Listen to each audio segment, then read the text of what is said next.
Aleluia. É a palavra que o Senhor assentou no meu coração. Se encontra lá no livro de Lucas, capítulo 15, versículo 11. Aqui nos fala sobre a parábola do filho pródigo. Jesus falava de uma forma muito simples, através de parábolas, para que o povo entendesse aquilo que o Senhor queria passar através dessas parábolas. E aqui a palavra de Deus vai nos falar sobre o filho pródigo. O versículo 11 vai nos dizer assim: disse um certo homem tinha 2 filhos. E o mais moço deles disse ao pai: Pai, dá-me a parte dos meus bens que me pertence. E ele repartiu por eles a fazenda. E poucos dias depois, o filho mais novo, ajuntando tudo, partiu para uma terra longínqua. E ali desperdiçou os seus bens, vivendo dissolutamente. A palavra do Senhor vai nos falar a respeito deste filho que pediu todos os seus bens. E nós sabemos que um pai, ele só vai dar os bens se só é repartido quando o pai morre. Mas aqui Jesus estava falando sobre essa parábola. Esse filho aqui, ele tinha de tudo na casa do pai. Ele tinha uma boa comida, ele tinha uma cama, ele tinha de tudo, mas ele queria conhecer o mundo lá fora. Enquanto eu estava ali parada pensando nessa palavra, eu me vi nesta palavra, eu me vi neste filho pródigo, porque eu conheci Jesus com 9 anos, ali na igreja do Evangelho Quadrangular, na segunda igreja, ali na Roque Vernal. Eu conheci Jesus ali, através da vida da minha mãe. Eu sou adotada, fui adotada com 4 anos. A minha mãe adotiva, ela não teve filha, então os meus irmãos queriam ter uma irmã, e a minha mãe também queria ter uma filha. E a minha mãe soube que tinha alguém dando uma menina, e ela foi lá, me buscou. Eu tinha 4 anos. Vim de um lar totalmente destruído, onde meu pai era alcoólatra, batia muito na minha mãe. E ali eu recordo de muitas coisas, como meu pai chegando bêbado, batendo na minha mãe. Me lembro quando antigamente tinha aquele mercado que chamava o Mercado Takiguchi, na Vila Guarani, que agora é Quinteto, né?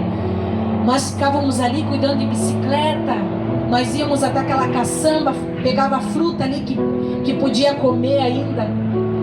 E ali o Senhor mudou a minha história. O Senhor me permitiu que eu fosse adotada. A minha mãe não conhecia Jesus. A minha mãe foi acometida de um câncer no útero. E ali a minha mãe foi curada. A minha mãe não tem útero. Quando Jesus curou a minha mãe do câncer, caiu tudo. O útero junto com o câncer, Jesus curou. E eu conheci Jesus através da vida da minha mãe.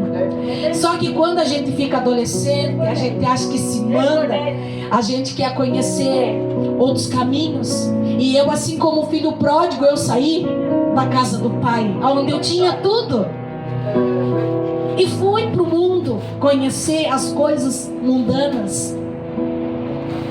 E chegou um momento que a gente chega no fundo do poço, né, Daniel? Que você se vê sem saída, que você se vê sem esperança, achando que tudo acabou.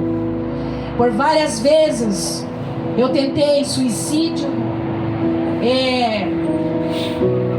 Na minha família ninguém sabe dessas coisas. Por várias vezes eu tentei suicídio. A última vez eu sentei na beira da cama, eu comecei a tomar antidepressivo. E ali um dia eu sentei naquela beira da cama e eu olhei aqueles comprimidos e pensei: será que se eu tomasse toda essa cartela aqui, será que eu acordava? E ali eu tomei, e um dia eu estava num lugar e eu fui revelada. E ali, até chegar no ponto que eu voltei para a casa do pai, porque é assim, quando tudo vai bem, as pessoas procuram Jesus, mas quando as coisas melhoram, as pessoas esquecem de Jesus e saem da presença. E eu era assim, entrava e saía da igreja, mas não porque eu queria fazer aquilo, mas porque eu não tinha força de permanecer. E ali o Senhor permitiu uma situação na minha vida onde eu fui jurada de morte por um traficante. E ali todo mundo falava: olha, fulano de tal vai te matar. E eu não tinha aquela força para voltar para a presença de Deus. Eu não tinha aquela força para voltar para a casa do Pai. Como esse filho pródigo, que a palavra do Senhor vai nos dizer que ele foi, gastou tudo os bens que ele tinha. Gastou tudo.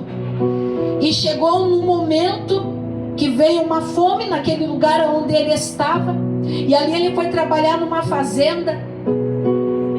E ali ele alimentando os porcos, ele olhou e desejou comer aquelas bolotas dos porcos. E que ponto que aquele filho chegou? E ali ele se lembrou: pô, até os jornaleiros da casa do meu pai comiam bem. E eu tô aqui nessa situação? Não, eu vou me levantar e vou voltar para a casa do pai. Esse filho, ele tomou uma iniciativa, ele tomou uma decisão. Então, se nós queremos que alguma coisa aconteça na nossa vida, nós temos que tomar uma decisão. Nós temos que tomar uma iniciativa. Aqui o pai não foi atrás do filho, mas o filho tomou uma decisão de retornar para a casa do pai. Então, que quando você ouça esta palavra, que você possa, como esse filho pródigo, tomar essa decisão, essa atitude de voltar para a casa do pai. Você que está afastado dos caminhos do Senhor, quem sabe você escutando essa palavra, você vai olhar e vai dizer: ah, mas eu fui longe demais, ah, eu pequei demais, o pai não vai me aceitar. Sabe que quando eu estava afastada da presença, eu pensava assim: ah, eu pequei tanto, eu errei tanto, agora eu vou voltar. Eu me senti envergonhada. Mas ali eu consegui ter forças para retornar, porque eu queria viver as promessas de Deus. Eu queria verdadeiramente. Eu não queria só ir para a igreja para me esconder atrás de uma religião, atrás de uma Bíblia, para dar um tempo. Não, eu queria verdadeiramente viver aquilo que Deus tinha preparado para mim. Já que eu já tinha provado de todas as coisas do mundo, e todas as coisas do mundo é ilusão. Muitas vezes você vai para uma balada, você bebe, você usa uma cocaína, você gasta o teu dinheiro, você perde tua noite de sono, e outro dia você está lá vazio, triste, com vazio dentro da tua alma, um vazio dentro do teu coração que nada nessa terra vai preencher, somente Jesus. Porque esse lugar, esse vazio que você sente na tua alma é o lugar de Jesus. E nada vai ocupar o lugar de Jesus dentro do nosso coração. E ali eu tinha provado tantas coisas, e aquele vazio na minha alma, e eu consegui retornar para Jesus. E ali o Senhor mudou toda a minha história. Aleluia. E quando este filho voltou para a casa do pai, o pai estava lá esperando ele de braços abertos. O pai ficava todo dia naquela varanda. Eu acredito, vou fazer uma conjectura aqui, eu acredito que o pai ficava todo dia sentado naquela varanda, olhando lá no caminho e pensando: será que é hoje que meu filho vai voltar? Será que é hoje que ele vai retornar para casa? Mas o pai não foi atrás do filho, foi o filho que tomou uma atitude, tomou uma iniciativa de voltar para a casa do pai. É você que tem que tomar uma iniciativa. Dá o primeiro passo para Jesus. Queira viver aquilo que Ele tem preparado para você. Você já tentou do teu jeito e não deu nada certo. Então tenta do jeito de Jesus. Deixa Ele ser Senhor, deixa Ele ser dono da tua vida. Deixa Ele direcionar os teus caminhos. É tão gostoso quando nós vivemos na dependência de Deus. Muitas pessoas olham e acham que é loucura. Mas é tão gostoso nós viver na dependência do Pai. Saber que nós temos um Pai amoroso. E quando o Pai olhou de longe que Ele viu, Ele mandou preparar um anel. Ele mandou preparar roupa. Ele mandou fazer uma festa para comemorar a volta daquele filho. Aleluia. Meus irmãos, o ano passado, muitas vezes as pessoas acham assim: agora eu vou para Jesus, então agora não tenho prova, não tenho luta, tá tudo de boa. Não, não é assim. A palavra do Senhor vai nos dizer que no mundo tereis aflições. Aflições são muitas, mas Jesus já dá uma palavra de ânimo dizendo: como que é teu nome? Kátia? Cíntia. Jesus já fala assim: Cíntia, tem de bom ânimo, eu venci, você também vai vencer. Sabe por quê? Porque eu já lutei, eu já dei o meu sangue, eu já paguei a tua dívida. Você é livre, você tem liberdade. E Jesus diz: tem bom ânimo, tem bom ânimo, porque assim como Ele venceu, você também vai vencer. E ali nós iniciamos essa caminhada com Jesus. Esse ano vai fazer 4 anos que eu estou vindo aqui na Estiva. Vim por um convite do pastor Severino e nunca mais deixei de vir. Muitas vezes que eu vim aqui, vocês me abençoaram. Muitas vezes. Muitas vezes eu vim aqui sem ter um gás na minha casa. Às vezes acontece de acabar fora de pagamento, né? Quem nunca? E eu vim, eu disse: Jesus, eu vou lá. Aí um estivador olhou para mim, foi, voltou e disse: olha, eu senti de te dar isso aqui. Me deu uma oferta na minha mão. Daqui a pouco veio o outro, olhou para mim e disse: olha. Aí eu cheguei em casa e comprei o gás. Meu esposo falou: da onde? Eu falei: Jesus. Quando eu sofri o acidente, eu estava na minha casa, olhei no meu celular, tinha 7 chamadas perdidas. Falei: mas quem que tanto me ligou 7 vezes? Aí eu levantei, né, que eu ainda estava com o andador, e o meu esposo falou assim: amor, nós temos que arrumar esse carro, estragou a mocinética. Eu disse: coloque lá no conserto.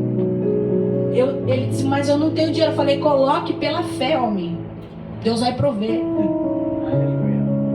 Aí naquela manhã, que era amanhã para pegar o carro, e eu estava fazendo as fisioterapias, então eu dependia do carro para fazer a fisioterapia. Meu esposo me levava. E naquela manhã, eu olhei no celular, tinha 7 chamadas perdidas. Aí daqui a pouco ligou, atendi. Era a Haline. Oi, onde que é a tua casa? Eu disse: assim, assim, assim. Aí daqui a pouco olhei aquele carrão preto chegando na porta de casa. Uma chuva que tava, né? Aí eu fui abrir o portão, ela entrou, trouxe ali umas compras, umas coisas. Daí ela disse: ó, esse aqui é de alguém que não quis se identificar. E esse daqui é meu e tal. Eu peguei aquele dinheiro, eu glorifiquei a Deus. E eu mandei uma mensagem pro meu esposo depois. Eu disse: venha pegar o dinheiro para buscar o carro. Ele disse: da onde o dinheiro? Eu falei: Jesus mandou. Fomos lá e buscamos o carro. Irmãos, eu vivo de fé. Coisas assim, sabe, que a gente conta, as pessoas ficam... Eu tinha mandado arrumar um carro. Aí o cara da oficina me ligou e disse: irmã, você deixou teu carro aqui? O homem veio, olhou e disse: nossa, que carro bonito. Ah, esse carro é de uma missionária. Ah, então tá aqui ó, tanto para ela, para abençoar a vida dela. É assim que Deus faz. Quando nós queremos viver na obediência desta palavra aqui, Porque esta palavra aqui, ela é uma bússola, ela é consolo, ela é remédio, ela é direção, ela é exortação, correção. Mas se você quiser viver esta palavra aqui, se você quiser viver em obediência, você vai viver coisas extraordinárias da parte do Senhor. Porque não tem como um ser humano não viver em obediência e não ser abençoado. Não tem como.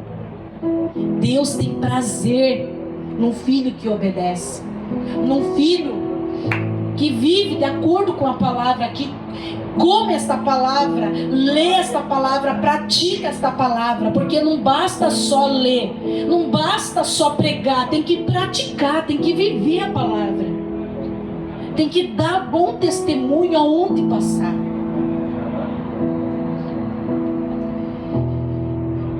E Deus tem feito coisas extraordinárias. Eu trouxe algumas fotos aqui, eu já vou encerrar, que eu não quero cansar vocês. Eu trouxe algumas fotos aqui,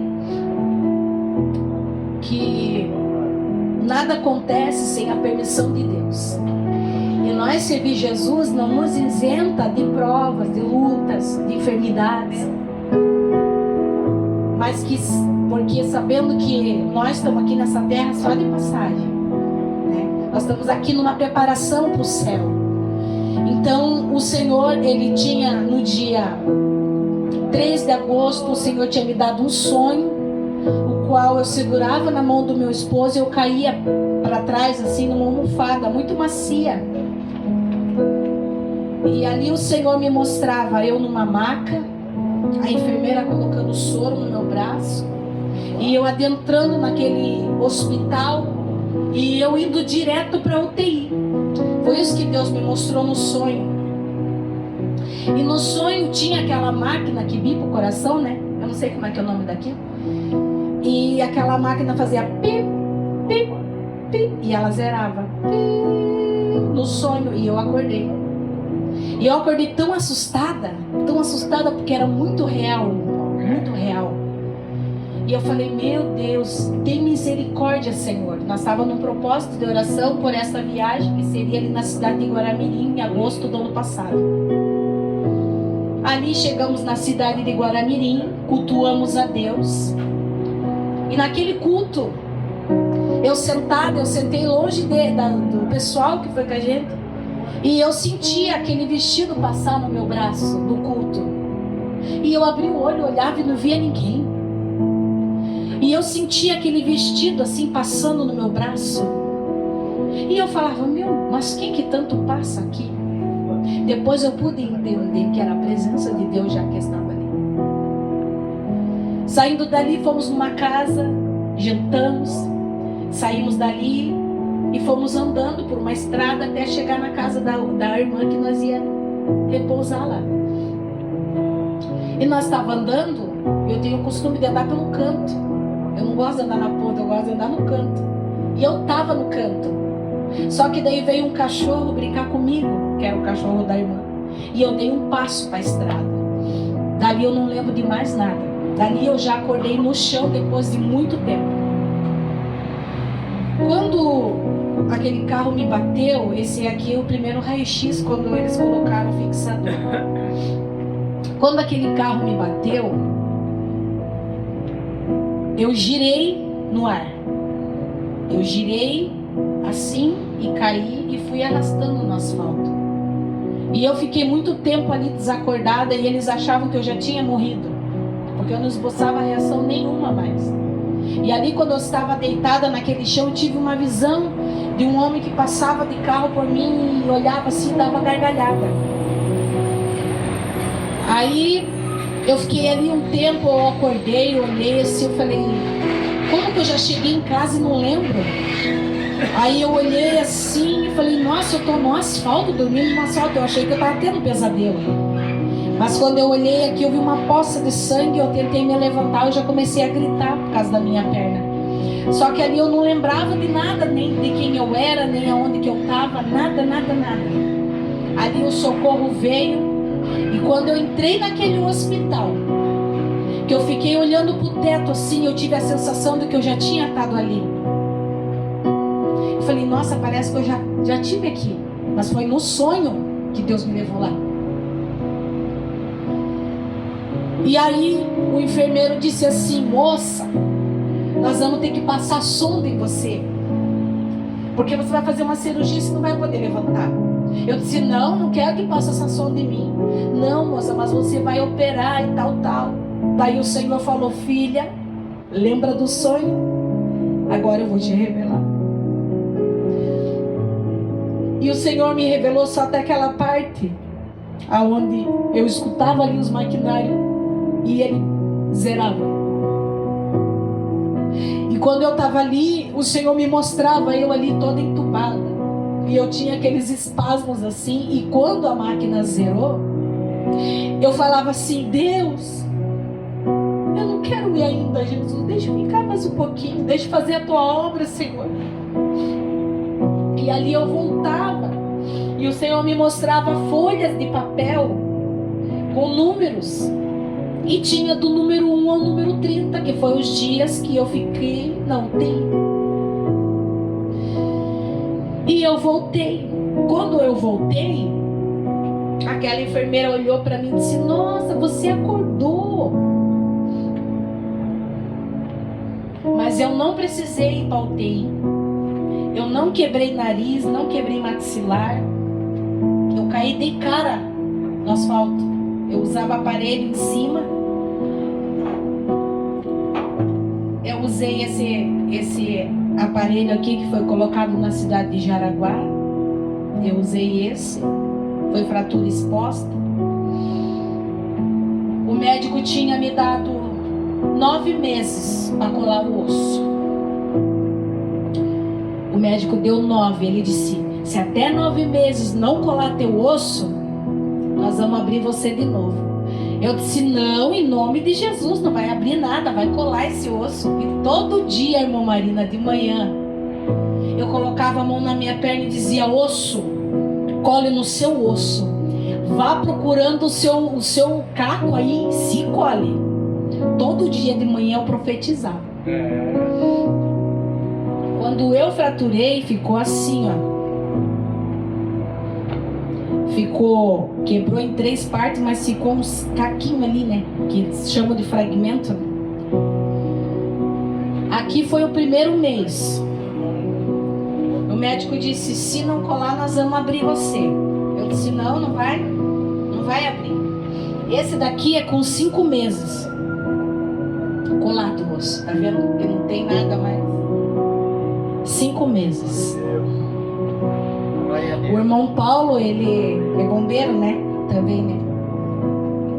E ele falou assim, nossa, fêmur é... Sargento, oh glória. Ele falou assim, pô, fêmur é chatinho, né? É só quem entende, né? Quem é atleta, quem, né?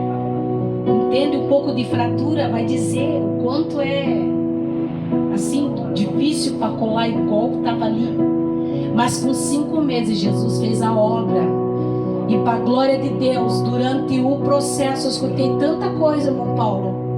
Ah, você vai ficar manca. Ah, nunca mais você vai poder usar um salto. Eu não tinha preocupação nenhuma de usar um salto mais na minha vida. Não tinha. Sabe o que eu queria? Andar. Eu queria fazer a obra de Deus. Quem me conhece sabe que eu ia dentro da dor. Depois eu ia com 2 muletas, depois eu ia com 1 muleta. E o ano passado, em dezembro, eu estava com auxílio de 2. Janeiro eu fui para 1 muleta. Quando eu fui para a cidade de Jaguaraíva, lá, era 49 degraus para subir. Quando eu vim de lá, eu joguei aquela muleta no canto do quarto e falei, não quero mais essa muleta. Porque tem coisas na minha vida e na tua vida que nós temos que tomar uma atitude. Não quero mais isso na minha vida. Tomar uma atitude, lançar fora e crer em Deus. Se esforçar. Porque a palavra de Deus diz, esforça-te e tem bom ânimo. Então Jesus está dizendo, se esforça, tem bom ânimo, que Ele vai te ajudar. E eu disse: não quero mais saber dessa muleta. Eu andava tudo torto. Quem me viu aqui no meu processo, que eu andava desse jeito, mas não tinha vergonha. Eu estava lá adorando a Deus. Eu sei que tinha muita gente que olhava e falava: coitada. Coitada nada, irmão. Coitada é o Satanás, que não tem perdão, que para ele não tem mais jeito. Nós não, nós somos mais do que vencedores. Nós somos vencedores em Cristo Jesus. Amém. E ali, para a glória de Deus, irmãos, fiquei sem sequela nenhuma. Um monte de gente falava: você vai ficar manca, não tem problema. Eu vou manca mesmo pro céu, mas eu vou pro céu. Glória a Deus, não tem problema se não puder usar um salto. Não tem. Eu queria andar, não tem problema. Se fosse andar manca, se não fosse, não tinha problema, mas eu queria andar. Para a glória de Deus, irmãos. Deus faz a obra completa para a glória dele. Se Deus permitir algo na tua vida, creia. Creia que ele é fiel para concretizar, para fazer as coisas por completo. Jesus não faz nada e deixa pela metade. Ele faz por completo a obra. Creia em nome de Jesus. Amém? Essa foi a palavra que Deus colocou no meu coração. Pastor Severino, corajoso de me convidar. Que Deus abençoe em nome de Jesus. Essa é a palavra. Queria que você se colocasse em pé.